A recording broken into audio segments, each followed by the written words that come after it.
Hello student, नमस्कार। Solid state की online class में आप सब बच्चों का हार्दिक स्वागत है। मैं उम्मीद करता हूँ आप घर पे सुरक्षित होंगे, सेफ होंगे।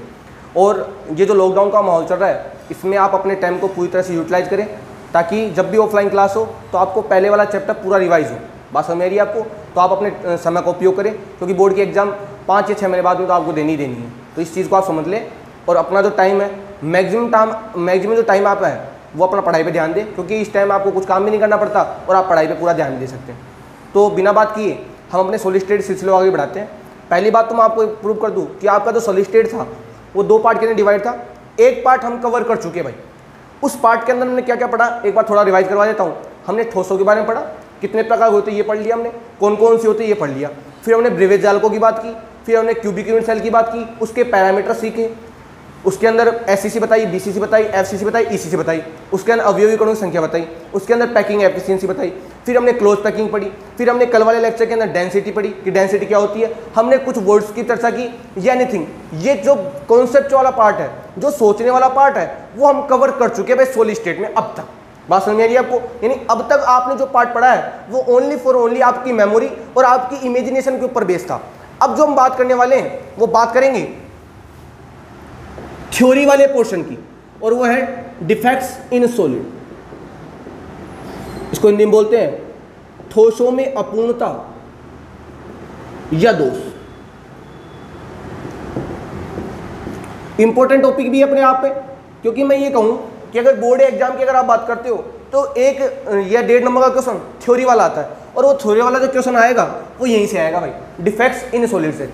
हर साल लगभग डिफेक्ट इन सॉलिड से एक क्वेश्चन पूछा ही जाता है। वो भले 1 नंबर में पूछ ले या 2 नंबर में, वो इसके ऊपर डिपेंड करता है, लेकिन हमको तो पूरा ही पढ़ना है। अब भले वो चाहे 1 में पूछे चाहे वो 2 नंबर में पूछे। तो बात समझ रही है आपको? हमने अभी तक जो पोर्शन पढ़ के आए हैं वो कॉन्सेप्ट के ऊपर आधारित था। अब जो हम बात करेंगे वो थोड़ा थ्योरी वाली बात करेंगे, थोड़ा याद रखने वाली बातें करेंगे। तो पहली बात ये, हमारी जो टॉपिक का नाम है उस टॉपिक का नाम है ठोसों में अपूर्णता या ठोसों में दोष। पहला क्वेश्चन तो आपके दिमाग में ये आ रहा होगा कि सर जब आप ठोसों में दोष की बात कर ही रहे हो तो आपने तो कहा था ठोस तो मजबूत होते, इनकी तो क्लोज पैकिंग होती है। सोचना थोड़ी बात है, मेरे को क्या पता आप सोच पा रहे हो नहीं सोच पा रहे, लेकिन मैं तो उम्मीद करता हूं आपके दिमाग में क्वेश्चन आ रहा होगा कि सर ठोसों के बारे में तो आप नहीं कहते, ठोस तो मजबूत होते हैं, उनमें तो क्लोज पैकिंग होती है, और वो तो सर मूवमेंट ही नहीं करते, वो तो वाइब्रेशन करते हैं। वो तो क्या करते हैं सर? वो तो वाइब्रेशन करते हैं। वो तो क्या करते हैं? वो तो वाइब्रेशन करते हैं। तो उनमें से दोष उत्पन्न होने का सवाल ही नहीं है, क्योंकि सॉलिड में क्या होगा? ऐसा होगा सॉलिड, तो ऐसा होगा सॉलिड। समझ गए ना बात? ऐसा होगा सॉलिड, तो इनकी तो क्लोज पैकिंग होगी। फिर इनमें डिफेक्ट कहां से आ गया? देखो, मैंने आपसे ही कहूं कि संसार में कोई वस्तु प्योर नहीं होती, किसी ना किसी प्रकार का डिफेक्ट तो हर में पाया जाएगा। यानी कोई भी चीज आइडियल नहीं होती। आइडियल जानते हो ना? आइडियल क्या होता है? आइडियल होता है आदर्श। आदर्श जो अपने सभी नियमों की पालना करे। जैसे मैं कहूँगा कोई बच्चा आदर्श बच्चा है, मतलब पढ़ता है, पेरेंट्स की मतलब रेस्पेक्ट करता है, टीचर की रेस्पेक्ट करता है, जो पढ़ाया जाता है उसको पढ़ता है, घर जाके याद करता है, वो आदर्श बच्चा है। लेकिन आप जानते हो सभी बच्चे के आदर्श होते हैं क्या? कोई बच्चे का रैंडमनेस भी होगी, कोई अलग होगा, किसी का व्यवहार अलग होगा, कोई पढ़ता नहीं होगा, किसी का स्पोर्ट में रुचि ज़्यादा होगी। तो मैं कहूँगा आदर्श व्यवस्था हर जगह पाई नहीं जाती। तो ऐसा ही ठोसों में भी होता है कि सभी जो ठोस है वो प्योर आइडियल नहीं होते, उनमें किसी न किसी प्रकार का कोई ना कोई दोष उत्पन्न हो जाता है, और उस दोषों को पढ़ेंगे हम इस टॉपिक के अंदर। उसे बोलते हैं डिफेक्ट्स इन सॉलिड, यानी ठोसों के अंदर कोई ना कोई व्यवस्था। जैसे मैं आपसे ये कहूँ, क्या कहना चाहता हूँ मैं आपसे कि ठोसों में दोष से मतलब क्या है? जैसे मान लो आपने कोई सॉलिड बनाया,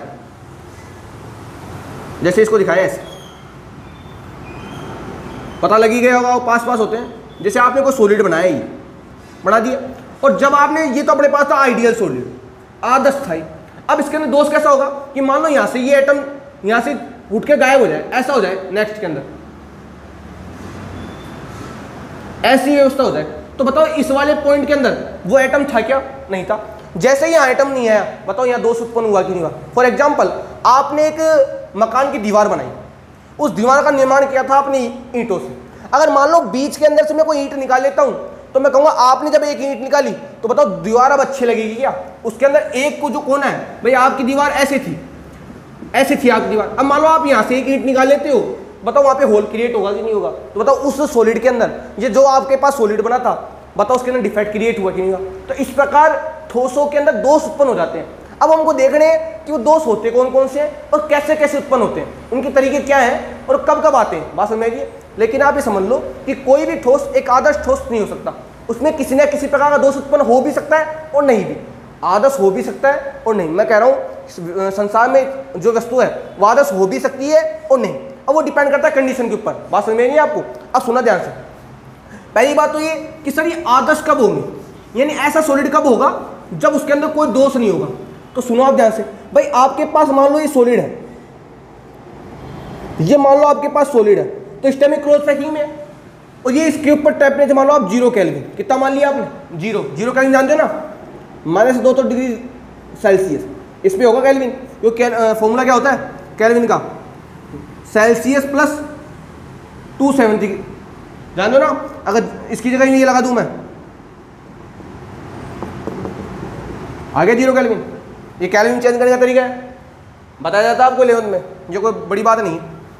सुना ध्यान से, जब टेम्परेचर 0 केल्विन होता है, सुना बात ध्यान से, बता रहा हूं आपको कि ठोसों के अंदर दोष उत्पन्न कब होते हैं। जब टेम्परेचर 0 केल्विन होता है किसी सॉलिड का, तो उसके अंदर जो अवयवी कण है बिल्कुल पास पास व्यवस्थित होते हैं। कब? जब टेम्परेचर कितना होगा भाई? 0 केल्विन। लेकिन जैसे ही आपने टेम्परेचर को बढ़ा दिया, सुना बात ध्यान से, जब सॉलिड 0 केल्विन टेम्परेचर पे होता है तो उसके अंदर जो अवयवी कण होते हैं बिल्कुल पास पास व्यवस्थित होते हैं। ऐसे क्रिस्टल को बोलते हैं हम आइडियल क्रिस्टल। क्या बोलते हैं? Ideal crystal. इसको बोलते हैं हिंदी के अंदर आदर्श ठोस। आदर्श ठोस कब होगा? जब टेम्परेचर कितना होगा भाई? 0 केल्विन पे। सुना बात जैसे मैं ये बताना चाहता हूं आपको कि ठोसों में दोष कब उत्पन्न होते हैं और कैसे उत्पन्न होते हैं, फिर हम बात करेंगे दोषों के प्रकार की, वो तो बाद की बात है। पहले हमको ये तो पता लगे कि दोष उत्पन्न हो रहा है तो हो कैसे रहा है। तो मैं कह रहा हूं अगर मान लो आपके पास सॉलिड है और उसका टेम्परेचर आपने 0 केल्विन कर रखा है, तो उसके अंदर जो अवयवी कण होंगे बिल्कुल व्यवस्थित होंगे, और ऐसे क्रिस्टल को बोलेंगे हम आदर्श क्रिस्टल। क्या बोलेंगे? आदर्श ठोस। लेकिन जैसे अगर आपने टेम्परेचर इंक्रीज कर दिया, जैसे आपने टेम्परेचर किया, तो मैं कहूँगा ये वाइब्रेशन करेंगे। मैंने कहा था भाई सॉलिड के जो कण होते हैं वाइब्रेशन करते हैं, और वाइब्रेशन कण इनके अंदर अव्यवस्था उत्पन्न हो जाएगी। क्या उत्पन्न हो जाएगी? अव्यवस्था। कुछ थोड़ी दूर दूर हो जाएंगे, इनके अंदर अव्यवस्था उत्पन्न हो जाएगी, और इस अव्यवस्था के कारण जो ये सॉलिड था आइडियल, अब वो आइडियल नहीं रहेगा, और इसके अंदर क्रिएट हो जाएंगे डिफेक्ट। क्या हो जाएंगे भाई? डिफेक्ट। क्या क्रिएट हो जाएंगे? दोष। क्योंकि पहले जो अवयवी कण बिल्कुल पास पास व्यवस्थित थे, जैसे आपने टेम्परेचर दिया उनके अंदर मोशन हुआ, और मोशन का भाई वाइब्रेशन होगा, हिलेंगे डुलेंगे, पूरा सॉलिड अव्यवस्थित हो जाएगा और उसके अंदर डिफेक्ट जनरेट हो जाएंगे। मतलब कुछ कण तो बाहर, भाई पहले तो पास पास थे, पहले तो इसने इसको बांध रखा, सोचो आप, पहले तो इस क्रिस्टल ने इसको बांध रखा था, लेकिन जैसे आपने टेम्परेचर की किया ये थोड़ा दूर दूर होने लग जाएंगे, और जैसे दूर दूर होने लग जाएंगे तो क्या इसका अट्रैक्शन इसके ऊपर रहेगा? क्या आप थोड़ा सोचो कि जब आपके पास आदर्श क्रिस्टल था तो उसके अंदर अवयवी कण बिल्कुल पास पास व्यवस्थित थे, यानी एक ने दूसरे का हाथ पकड़ रखा था। लेकिन जैसे आपने टेम्परेचर इंक्रीज कर दिया तो इनके अंदर जो दूरी है वो बढ़ जाएगी, और दूरी अगर बढ़ जाएगी तो मैं कहूँगा ये वाला एटम इस एटम से मुक्त हो जाएगा, मतलब इसका अट्रैक्शन इसके ऊपर नहीं रहेगा। अब ये चाहे इधर जाए चाहे इधर जाए, इधर जाए, इससे मतलब ही नहीं है, क्योंकि पहले तो पास पास थे, बांध रखा था, अब ये दूर दूर हो गए तो कोई बंदिशें नहीं रही, कोई बंधन नहीं रहा इनके अंदर। तो बताओ ये यहाँ पे जा भी सकता है, आ भी सकता है। तो इनके जाने से और आने से जो फिनोमिना क्रिएट होता है उसको बोलते हैं दोष। एक मिनट, इनके जाने और आने से जो फिनोमिना क्रिएट करता होता है उसी को बोलते हैं हम दोष।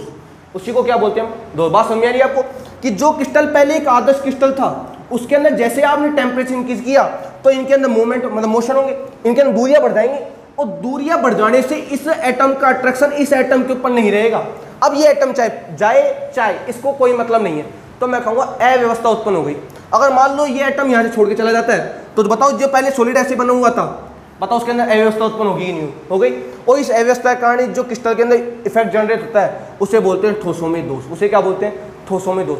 मैं ये कह सकता हूँ कि जब टेम्परेचर 0 केल्विन होगा तभी आपका सॉलिड एक आइडियल सॉलिड होगा, लेकिन अगर आपने टेम्परेचर से ज़्यादा बढ़ा दिया तो उसके अंदर किसी न किसी प्रकार कोई ना कोई दोष उत्पन्न हो जाएगा। बात समझ रही है? उसके अंदर किसी न किसी प्रकार कोई भी दोष उत्पन्न हो सकता है, हो जाएगा। और यहाँ पे जो हम सॉलिड पढ़ेंगे वो पढ़ेंगे भाई आयनिक सॉलिड। कौन से पढ़ेंगे? यानी हमको जो दोष पढ़ने हैं वो किसके अंदर पढ़ने भाई? आयनिक ठोसों में। किसके अंदर पढ़ने? आयनिक ठोसों में। क्यों पढ़ने? पता लग जाएगा आपको कि आयनिक सॉलिड के अंदर क्यों पढ़ने सर। आयनिक सॉलिड के अंदर हमको क्या पढ़ना है भाई? ठोसों में दोष और ठोसों में अपूर्णता। पता लग गया आपको कि जब किसी सॉलिड को 0 केल्विन टेम्परेचर रखा जाता है तो उसके अंदर अवयवी कण बिल्कुल पास पास व्यवस्थित होते हैं। ऐसे जो क्रिस्टल है उनके अंदर अव्यवस्था नहीं होती, ऐसे को क्या बोलते हैं? आदर्श। लेकिन जैसे आपने टेम्परेचर इंक्रीज किया तो इनके अंदर भी दूरी बढ़ जाएंगी, वो जा भी सकते हैं आ भी सकते हैं, तो इनके अंदर कुछ अव्यवस्था उत्पन्न हो जाएगी, उसके कारण जो फिनोमिना जनरेट होगा उससे बोलते हैं डिफेक्ट इन सॉलिड। बात समझ में आ रही है? अब कई बार क्या होता है, आप ये नहीं कह सकते इसे टेम्परेचर के कारण ही दोष क्रिएट होंगे, कई बार अशुद्धियों के कारण भी दोष हो जाते हैं। कि मान लो आपके पास सॉलिड था और उस सॉलिड के अंदर कोई आपने इंप्योरिटी डाल दी, कोई अशुद्धि डाल दी, कोई अशुद्धि। अशुद्धि जैसे डालोगे तो बताओ आपकी जो आदर्श व्यवस्था थी वो क्या आदर्श रहेगी? क्या उसके अंदर अव्यवस्था उत्पन्न होगी नहीं होगी? बताओ फिर भी दोष क्रिएट होंगे नहीं होंगे? तो मैं कहूँगा क्रिस्टलों में दोष उत्पन्न होने के दो कारण हैं। एक तो टेम्परेचर, इन ताप बढ़ाओगे तो अव्यवस्था उत्पन्न हो जाएगी, दोष बढ़ जाएंगे। और एक होती है अशुद्धि। अगर आपके पास कोई सॉलिड था, अगर आपने उसके अंदर कोई अशुद्धि मिला दी तो उसके अंदर क्या जनरेट हो जाते हैं भाई? डिफेक्ट। अब कहोगे सर ये अशुद्धि कैसे मिलाते हैं? वो बताऊंगा आगे, अभी आपको जानने के लिए बता दूं। अगर आप कोई सॉलिड के अंदर कोई अशुद्धि मिला रहे हो तो ये जो प्रोसेस है वो कहलाता है डोपिंग। क्या कहलाता है? इसे बोलते हैं डोपिंग। एक बार बोर्ड एग्जाम में आया था कि डोपिंग क्या है, तो डोपिंग क्या है? किसी भी सॉलिड में जो अशुद्धि मिलाई जाती है और जो अशुद्धि मिलाने का तरीका है, वो जो प्रोसेस, उस प्रोसेस क्या बोलते हैं हम? डोपिंग। क्या होता है, किस प्रकार मिलाई जाती है, वो तो हम आगे चर्चा कर ही लेंगे, लेकिन आप ये समझ सकते हो कि ठोसों में दोष उत्पन्न होने के दो कारण हैं, एक तो टेम्परेचर और एक अशुद्धि। अगर आप अशुद्धि मिलाओगे तो भी दोष बढ़ जाएगा, अगर आप टेम्परेचर बढ़ाओगे तो भी उसका दोष क्या हो जाएगा? क्रिएट हो जाएगा। अब विशेष बात, सर दोष होते क्या है और कितने प्रकार के होते हैं? तो यहाँ तक की बात तो आप सीख लोगी कि ठोसों के अंदर दोष उत्पन्न होने के दो कारण है, एक तो टेम्परेचर और एक अपने पास होती है इम्प्योरिटी, आप बोल सकते हो उसको अशुद्धि। क्या बोल सकते हो उसको? अशुद्धि। यानी डिफेक्ट कब क्रिएट होंगे? या तो उसके अंदर क्या होगा? टेम्परेचर बढ़ जाएगा, या क्या हो जाएगा उसके अंदर? इम्प्योरिटी डाल दोगे आप। इम्प्योरिटी जानते हो इसको क्या बोलते हैं? अशुद्धि। इसको क्या बोलते हैं हम? ताप। अगर ताप बढ़ा दोगे तो डिफेक्ट क्रिएट हो जाएगा। अगर आपने अशुद्धि मिला दी और उसको अशुद्धि को मिलाने का तरीका कहलाता है अपने पास डोपिंग। क्या कहलाता है? वो कहलाता है भाई डोपिंग। बात समझ में आई है आपको? अब हम ये बात करना चाहते हैं कि सर ये सॉलिड के अंदर दोष है वो कितने प्रकार के होते हैं? सुनो ध्यान से। अगर मैं बेसिक बात करूं तो दोष दो प्रकार के होते हैं। एक तो अपने पास होता है पॉइंट डिफेक्ट। एक तो कौन सा होता है अपने पास? इनको बोलते हैं हिंदी में बिंदु दोष। क्या होता है इसको? क्या बोलते हैं इसको? इसको बोलते हैं बिंदु दोष। और एक अपने पास होता है लीनियर डिफेक्ट। लीनियर डिफेक्ट इसको बोलते हैं हिंदी में रेखीय दोष।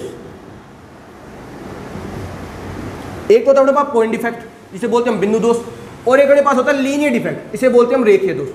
ये जो रेखीय दोष है वो आपके सिलेबस में नहीं चलता। आपके सिलेबस में क्या चलता है? Point defect. क्या चलता है भाई? Point defect. दोष जो है सॉलिड के अंदर वो दो प्रकार के होते हैं। एक तो अपने पास होता है पॉइंट डिफेक्ट और एक अपने पास होता है लीनियर डिफेक्ट। इसे बोलते हैं हिंदी में रेखीय दोष, इसे बोलते हैं हिंदी में बिंदु दोष। ये आपके सिलेबस में नहीं चलता। फिर मैं बता दूंगा होता क्या है। पॉइंट डिफेक्ट से मतलब क्या है, बिंदु और लीनियर डिफेक्ट से मतलब क्या है। पहले आप ये समझो कि पॉइंट डिफेक्ट क्या होता है और लीनियर डिफेक्ट क्या होता है। सुनो ध्यान से। अगर मान लो मैं आपको ये समझाऊं, आपके पास ये दीवार है, इस दीवार में ये ईंटें बनी हुई इस प्रकार से, इस दीवार में ये ईंटें इस प्रकार से लगी हुई। ध्यान देना इस चीज को, इसमें आपको समझ में आ जाएगा लीनियर डिफेक्ट तो क्या होता है, पॉइंट डिफेक्ट क्या होता है। जबकि लीनियर डिफेक्ट आपके सिलेबस में नहीं चलता। मान लो कोई वाल थी, कोई दीवार थी और ये दीवार इन ईंटों से मिलकर बनी हुई थी। अगर मान लो इस दीवार में से मैं अगर यहां से एक ईंट का टुकड़ा उठा लूं, यहां से अगर मान लो मैंने एक ईंट का टुकड़ा उठा लिया, यहां से ये हट गया ईंट का टुकड़ा, एक ईंट का टुकड़ा यहां से मैंने उठा के अलग कर लिया, यहां लेके आ गया, तो मैं कहूंगा इसमें देखो अगर आप यहां से उठा लोगे तो देखो अगर मैं इसको यहां से डालूं तो मैं देखो ये स्पेस खाली हो जाएगा। सोचो आप भाई, आपके पास ये पूरी दीवार बनी हुई थी, इस दीवार में से आपने यहां से एक ईंट का टुकड़ा उठा के बाहर निकाल लिया बाहर, तो मैं कहूंगा ये स्पेस खाली होगा कि नहीं होगा? ये स्पेस क्या हो जाएगा? खाली। अगर ये स्पेस खाली हो जाएगा, सोचो आप कि आपके पास ये दीवार थी, वो दीवार ईंटों से मिलकर बनी हुई थी, जो सॉलिड भी एक तरीके से यूनिट सेल से बनता है, तो आप ये समझ सकते हो कि सॉलिड में से आपने एक यूनिट सेल बाहर निकाली। तो मैं कहूँगा अगर आपके पास ये दीवार थी, इस दीवार में से अगर आप एक निकाल के बाहर निकाल लेते हो, बताओ यहाँ पे एक पॉइंट क्रिएट होगा कि नहीं होगा? यहाँ पे एक बिंदु क्रिएट हो जाएगा डिफेक्ट वाला। ये देखो ये बिंदु क्रिएट हो जाएगा ये वाला। तो मैं कहूँगा यहाँ पे तो देखो आप अवयवी कणों के चारों ओर, देखो ये अवयवी कणों के चारों ओर तो है, एक अवयवी कणों के चारों ओर की व्यवस्था में अनियमितता आएगी नहीं है कि आपके पास जो अवयवी कण थे उसके चारों ओर की व्यवस्था में क्या आ गई? अनियमितता। क्योंकि आपने कितना एटम उठाया था? एक। यानी आपने एक एटम जैसे उठाया तो उसकी जो व्यवस्था थी चारों ओर की, उसके अंदर क्या आ गई? अनियमितता। तो मैं कहूँगा आपने जो एक उठाया तो ये पॉइंट को डिनोट करेगा, इसलिए डिफेक्ट को बोलते हैं पॉइंट डिफेक्ट। इसे क्या बोलते हैं? Point defect. अगर आप एक ही एटम जाता है या उसकी जगह कोई दूसरा एटम आ जाता है तो उसके कारण जो डिफेक्ट जनरेट होता है उसे बोलते हैं पॉइंट डिफेक्ट। उसे क्या बोलते हैं? Point defect. और लीनियर डिफेक्ट क्या होगा? लीनियर डिफेक्ट क्या होता है? लीनियर डिफेक्ट क्या होगा? अगर मान लो इस पूरी लाइन के एटम, इस पूरी लाइन की ईंटें अगर एक साथ गायब हो जाए, इस प्रकार इस पूरी लाइन की ईंटें अगर इस प्रकार गायब हो जाए, तो मैं कहूँगा एक पूरी पंक्ति के अंदर बताओ अनियमितता आएगी नहीं आएगी? आएगी। फॉर एग्जाम्पल जैसे मान लो अपने पास एक शीशे की दीवार है, सोचो आप पॉइंट डिफेक्ट तो क्या होगा, लीनियर डिफेक्ट क्या होगा? अगर एक शीशे की दीवार है, उस शीशे की दीवार को मैं यहाँ से टच करता हूँ ऐसे, तो आपने देखा होगा जैसे मान लो एक शीशा है, इस शीशे की दीवार को मैंने यहाँ से ब्रेक किया, ऐसे दिया, जैसे उसको मैंने हिट किया तो यहाँ से अगर आपने देखा हो तो एक ऐसा बन जाता है, एक ऐसी दरार सी पड़ जाती है शीशे के अंदर। उस शीशे के अंदर दरार पड़ रही है, बताओ लाइन के थ्रू पड़ रही है नहीं पड़ रही? मैं कहूँगा आपका जो शीशा था वहाँ से लेके वहाँ तक का बताओ पूरा ब्रेक हो रहा है नहीं हो रहा, लेकिन लाइन के लोन एक लाइन के द्वारा वो शीशा आपका पूरा ब्रेक हो रहा है। तो बताओ जो लाइन के अंदर डिफेक्ट होता है उसको बोलते हैं लीनियर डिफेक्ट। मतलब लीनियर डिफेक्ट क्या होगा कि पूरी पंक्ति में आएगी अनियमितता, किसी जगह नहीं आएगी, पूरी पंक्ति में आएगी। क्योंकि जैसे आपने शीशे को यहाँ से डाला तो यहाँ से लेके यहाँ तक का पूरा शीशा खराब हो गया, तो ये पूरी पंक्ति के अंदर क्या आ गई भी? अनियमितता। पूरी पंक्ति क्या हुई? खराब, और उसके कारण जो डिफेक्ट जनरेट होता है उसे बोलते हैं लीनियर डिफेक्ट। उसे क्या बोलते हैं? रेखीय दोष। रेखीय दोष क्या होगा कि पूरी पंक्ति के अंदर अगर अवयवी कणों में अनियमितता आ रही है तो उसके कारण जो दोष जनरेट हो रहा है उस दोष को बोलते हैं अपन रेखीय दोष। क्या बोलते हैं उसको? रेखीय दोष। लेकिन बिंदु दोष क्या होगा कि आपके पास ये शीशा था, ये शीशा यहीं टूटा, ही ओनली इतना सा पार्ट टूटा, तो मैं कहूँगा यहाँ पे पॉइंट यहीं तो जनरेट हुआ डिफेक्ट, उसके कारण जो अनियमितता आ रही है उसको बोलते हैं अपन पॉइंट डिफेक्ट। उसे क्या बोलते हैं? Point defect. बात समझ आ रही? पॉइंट डिफेक्ट क्या होगा? एक पॉइंट पे अनियमितता आएगी। रेखीय दोष क्या होगा? पूरी पंक्ति में अनियमितता आएगी, जिस पंक्ति को आप देख रहे हो उस पूरी पंक्ति में अनियमितता, उसको बोलते हैं अपन क्या? रेखीय दोष। उसे क्या बोलते हैं? रेखीय दोष। बात समझ आ रही है? तो रेखीय दोष क्या होगा और बिंदु दोष क्या होगा, ये बात आपको पता लग गई। बिंदु दोष क्या होते हैं? ऐसे दोष जिसमें अवयवी कणों के चारों ओर की व्यवस्था में अनियमितता आ जाती है। रेखीय दोष क्या होता है? जिसमें पूरी पंक्ति की आदर्श व्यवस्था में अनियमितता आती है। रेखीय दोष क्या है? वह दोष जिसमें संपूर्ण पंक्ति की आदर्श व्यवस्था में अनियमितता आती है, उसे बोलते हैं हम रेखीय दोष। और जिसके अंदर अवयवी कणों की चारों ओर की व्यवस्था में अनियमितता आती है उसे बोलते हैं अपन बिंदु दोष। बात समझ आ गई कि दोष दो प्रकार के होते हैं, एक तो पॉइंट डिफेक्ट और एक बात होती है लीनियर डिफेक्ट। आगे की बात करते हैं, ये बात तो आपको समझ में आ गई होगी। वापस बता देता हूँ हम आपको। हम बात करते हैं डिफेक्ट इन सॉलिड की, और मैंने कहा था सॉलिड के अंदर दोष उत्पन्न होने के दो कारण है। या तो आप उसका तापमान बढ़ा दो, जैसे आप तापमान बढ़ाओगे अवयवी कण दूर दूर हो जाएंगे, तो उनको आने जाने से कोई नहीं हो सकता, और उनके आने जाने से जो फिनोमिना उत्पन्न होता है उस फिनोमिना को, उस तरीके को बोलते हैं हम दोष। दोष दो प्रकार के होते हैं, एक तो अपने पास होता है पॉइंट डिफेक्ट जिसे बोलते हैं हम बिंदु दोष, और एक अपने पास क्या होता है? लीनियर डिफेक्ट, उसे बोलते हैं हम रेखीय दोष। रेखीय दोष क्या है कि पूरी पंक्ति की आदर्श व्यवस्था में अगर अनियमितता आ रही है उसे बोलते हैं रेखीय दोष। अगर किसी अवयवी कणों के चारों ओर की व्यवस्था में अनियमितता आ रही है या किसी पॉइंट पे अनियमितता आ रही है उसे बोलते हैं हम पॉइंट डिफेक्ट। आपके सिलेबस के अंदर कौन सा डिफेक्ट चलता है भाई? पॉइंट डिफेक्ट चलता है। कौन चलता है भाई? इसे बोलते हैं हिंदी में बिंदु दोष।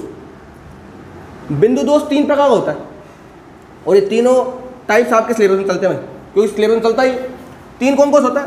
एक तो अपने पास होता है स्टाइकियोमेट्रिक। स्टाइकियोमेट्रिक स्टाइकियोमेट्रिक इसे बोलते हैं स्टाइकियोमितीय दोष। स्टाइकियोमितीय दोष एक ही होता है। एक अपने पास होता है नॉन स्टाइकियोमेट्रिक।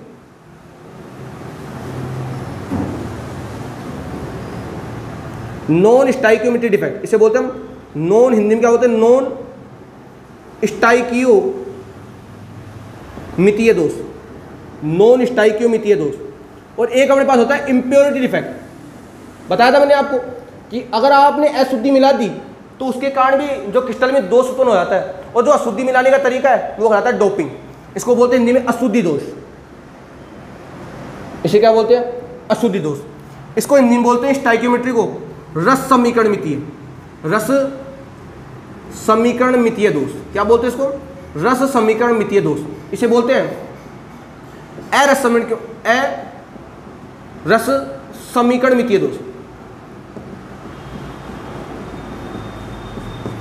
इंग्लिश में आप ज़्यादा याद रखो, स्टाइकियोमेट्रिक, नॉन स्टाइकियोमेट्रिक और इम्प्योरिटी, इसे बोलते हैं अशुद्ध दोष। यानी बिंदु दोष हमारे पास तीन प्रकार के होंगे। तीन कौन कौन से? एक तो स्टाइकियोमेट्रिक, एक नॉन स्टाइकियोमेट्रिक, और हमारे पास कौन सा होता है? अशुद्धि दोष। और अशुद्धि मिलाने का तरीका क्या कहलाता है हमारे पास? डोपिंग। ये बता चुका मैं आपको, पढ़ेंगे जब पूरा आएगा वो। स्टाइकियोमेट्रिक, नॉन स्टाइकियोमेट्रिक, और अपने पास होता है अपने पास अशुद्धि दोष। सुना बात यहाँ से, पहला जो दोष अपने पास है वो स्टाइकियोमेट्रिक है, और ये अपने आप में वेरी वेरी इंपॉर्टेंट है भाई। ये दोष अपने आप में वेरी वेरी इंपॉर्टेंट है। फिर रिवाइज कर रहा हूँ, सुना ध्यान से। दोष उत्पन्न होने के दो कारण है, एक ताप और एक अशुद्धि। ताप बढ़ाओगे दोष बढ़ जाएगा, अशुद्धि डालोगे दोष क्रिएट हो जाएगा। और अशुद्धि मिलाने का तरीका क्या कहलाता है हमारे पास? डोपिंग। फिर मैंने आपसे कहा दोष दो प्रकार के होते हैं, एक तो बिंदु दोष और एक रेखीय दोष। रेखीय दोष क्या होगा? पूरी पंक्ति में अनियमितता आ रही है, रेखीय दोष। अगर किसी पॉइंट पे अनियमितता आ रही है, बिंदु दोष। बिंदु दोष हमारे पास तीन प्रकार के होंगे, एक तो स्टाइक्योमेट्रिक, एक नॉन स्टाइक्योमेट्रिक और एक इम्प्योरिटी, ये जिसको बोल सकते हैं अशुद्धि दोष। बात समझिए। अब पहले मैं चर्चा कर रहा हूँ स्टाइक्योमेट्रिक डिफेक्ट कि स्टाइक्योमेट्रिक दोष है क्या। ये जो स्टाइक्योमेट्रिक दोष है वो है क्या, क्या है, कितने प्रकार, क्या है? तो पहले जो बात कर रहे हैं हम वो बात करेंगे स्टाइक्योमेट्रिक डिफेक्ट।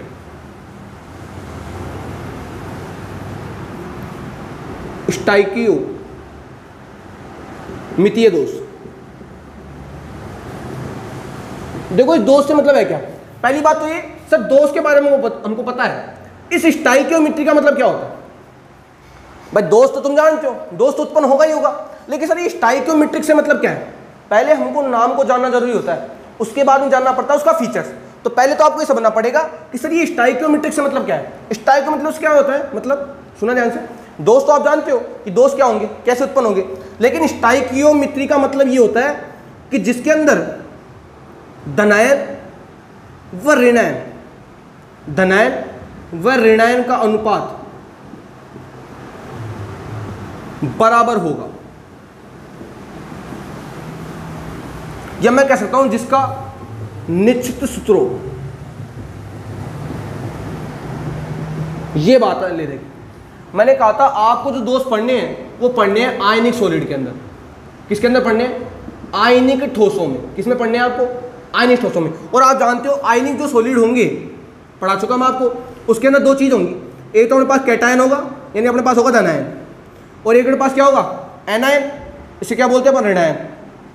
तो ये कहना चाहता है कि अगर आपने कोई दोष बनाया है, किसी भी अगर आपने आयनिक ठोस में कोई दोष उत्पन्न किया है और दोष उत्पन्न करने के बाद जितने धनायन है उतने ही ऋणायन रह जाए। सुना ध्यान से। अगर आपके पास कोई आयनिक सॉलिड है, वो आदर्श था, आपने चाहे टेम्परेचर बढ़ाया हो, चाहे आपने इम्प्योरिटी ऐड की हो, कुछ भी किया हो, अगर आपने उसके अंदर दोष उत्पन्न कर दिया और उसके बाद उसके अंदर धनायन का और ऋणायन का अनुपात बिल्कुल बराबर है, मतलब ये जितने धनायन है उतने ही ऋणायन। कहने मतलब ये कि मान लो पहले अपने पास NaCl था, जो था आइडियल, क्या था? आदर्श था। उस टाइम उसके पास Na7 थे और Cl भी कितने थे? 8 मान लो कि Na 8 थे और Cl भी कितने थे? 8। लेकिन जैसे आपने इसको टेम्परेचर दिया हो, चाहे इम्प्योरिटी ऐड की हो, और जैसे इसके अंदर डिफेक्ट जनरेट हुआ, उस टाइम भी जो अपने पास NaCl थे वो 8 रहे, उससे मतलब नहीं है, क्योंकि डिफेक्ट तो जनरेट हुआ है, मतलब कोई ना कोई छोड़ के गया होगा। लेकिन जितने धनायन है उतने ही ऋणायन रहने चाहिए। मतलब धनायन अगर 7 है तो ऋणायन में कितने रहे? 7। जो जितने धनायन है अगर उतने ही ऋणायन रह जाते हैं तो उसको बोलते हैं स्टाइक्योमेट्रिक दोष। उसे क्या बोलते हैं? स्टाइक्योमेट्री में क्या होगा? जिसमें धनायन का और ऋणायन का अनुपात बराबर होगा डिफेक्ट के बाद भी। यानी पहले जो सॉलिड था, चाहे भले उसके अंदर 8 रहे हो या 10 रहे हो, अगर पहले 10 थे और उसके बाद में अगर मान लो 7 धनायन रहते हैं तो 7 ही क्या रहना चाहिए? ऋणायन। जैसे पहले 8 धनायन थे तो 8 ऋणायन थे। जैसे टेम्परेचर आपने दिया, दोष उत्पन्न हुआ तो 7 धनायन रह गए तो 7 ही क्या रहना चाहिए? यानी जितने धनायन है अगर उतने ही ऋणायन रह जाते हैं। यानी ऐसे दोष जिसमें धनायन का और ऋणायन का अनुपात बराबर होता है, यानी उसका फॉर्मूला फिक्स होता है, उस दोष को बोलते हैं हम स्टाइक्योमेट्रिक दोष। उसे क्या बोलते हैं हम? स्टाइक्योमेट्रिक दोष। यानी स्टाइक्योमेट्रिक दोष में धनायन का और ऋणायन का अनुपात क्या होगा? बराबर। क्या होगा भाई? बराबर। कैसे समझा सकता हूँ इसको? देखो ध्यान से। स्टाइक्योमेट्रिक दोष समझ में आएगी बात क्या होती है कि स्टाइक्योमेट्रिक दोष वे दोष होते हैं जिनमें धनायन का और ऋणायन का अनुपात दोष के बाद क्या होता है? बराबर। उसे क्या बोलते हैं हम? स्टाइक्योमेट्रिक। फॉर एग्जांपल जैसे मान लो आपके पास ये सॉलिड था,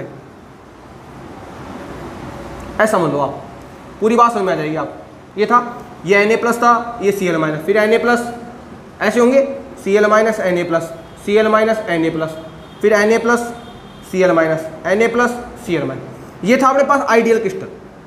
ठीक है, आपने शायद इसको टेम्परेचर दिया तो मान लो यहाँ से एक Na+ गया, Na+ गया तो यहाँ से अगर Na+ जाएगा तो एक Cl- भी जाएगा। अब देखो आप कितने हैं, पहले कितने थे? सुनो आप, ये Na+ था और ये अपने पास क्या था? Cl-। पहले कितने थे? 1 2 3 4 5 6 तो अपने पास थे Na+। और देखो 1 2 3 4 5 और 6 ही क्या थे? Cl-। पूरा बराबर हो गया। जैसे आपने इसको दिया तो मैं कहूँगा यहाँ से एक Na+ चला जाएगा और एक क्या चला जाएगा? Cl-। तो देखो अब क्या आएगा? अब क्या आएगा? देखो 1 2 3 4 5, 5 तो एन प्लस। अब देखो सीएल गिनो, 1 2 3 4 5, 5 ही क्या आ गए सीएल माइनस, यानी धनायन का और ऋणायन का अनुपात बताओ बराबर आया कि नहीं आया, आ गया। जब धनायन का ऋणायन का अनुपात दोष के बाद बराबर आ जाता है तो उससे जो जनने वाले मतलब बनने वाले जो दोष होते हैं उसको बोलते हैं अपन स्टाइकियोमेट्री दोष। यानी स्टाइकियोमेट्री दोष वे दोष होते हैं जिसमें धनायन का और ऋणायन का अनुपात क्या होता है भाई, बराबर। क्या होता है भाई, बराबर। उसे बोलते हैं स्टाइकियोमेट्री दोष। यानी स्टाइकियोमेट्री का मतलब क्या होता है, फिक्स फॉर्मूला, ये जितना धनायन है उतना ही क्या होना चाहिए ऋणायन। बात समझ आ रही है। तो स्टाइकियोमेट्री दोष वे दोष होते हैं जिनमें धनायन का और ऋणायन का अनुपात क्या होता है भाई, बराबर। ध्यान देख लो आप, स्टाइकियोमेट्री दोष वे दोष है जिनमें धनायन का और ऋणायन का अनुपात बराबर होता है। आज के लिए धन्यवाद। नेक्स्ट लेक्चर में हम इसके वर्गीकरण की और उसके प्रकार की चर्चा करें। जब तक के लिए धन्यवाद। सेफ रहिए, सुरक्षित रहिए।